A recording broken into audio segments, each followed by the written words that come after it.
संविधान शिल्पी और भारत रत्न डॉक्टर भीमराव अंबेडकर की जयंती के अवसर पर मध्य प्रदेश के उच्च शिक्षा मंत्री इंदर सिंह परमार ने अंबेडकर पार्क पहुंचकर बाबा साहेब की प्रतिमा पर माल्यार्पण किया। इस दौरान उन्होंने उपस्थित लोगों को शुभकामनाएं भी दी। कार्यक्रम में बड़ी संख्या में सामाजिक और राजनीतिक कार्यकर्ता मौजूद रहे। डॉक्टर भीमराव अंबेडकर जयंती के अवसर पर शहर के अंबेडकर पार्क में विशेष कार्यक्रम का आयोजन किया, जहां उच्च शिक्षा मंत्री इंदर सिंह परमार ने पहुंचकर बाबा साहेब की प्रतिमा पर माल्यार्पण किया और उन्हें नमन किया। इस मौके पर मंत्री परमार ने उपस्थित जनसमूह को जयंती की शुभकामनाएं दी।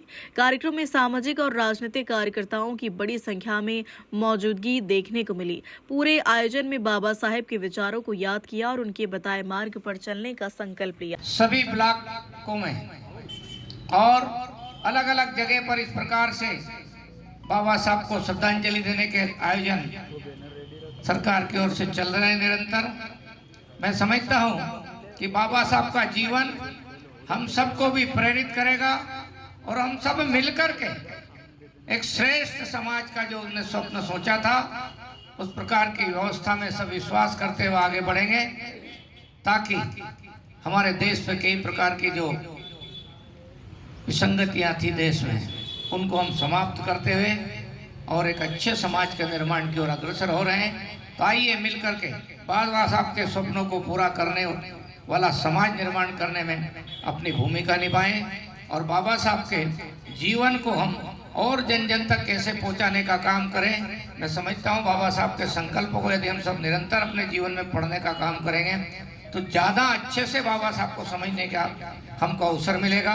उन्होंने देश नहीं, दुनिया नहीं, सभी विषयों पर अपने विचार रखे हैं और इसलिए मैं आज यहाँ पर कार्यक्रम है समाज की धर्मशाला में, उन्होंने बहुत अच्छा निर्णय किया है।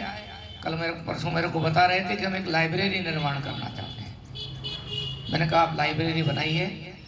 बाबा साहब का जो साहित्य देश दुनिया में जो भी सभी भाषाओं में मिल सकेगा उतना हम उस आपकी लाइब्रेरी में सजाने का काम करेंगे, ताकि ज़्यादा से ज़्यादा लोग और जो बाबा साहब के मूल विचार हैं उन विचारों को पढ़ करके उसकी समीक्षा करके हमको ऐसा भारत का निर्माण, ऐसा समाज का निर्माण करने में सहयोगी बनेंगे।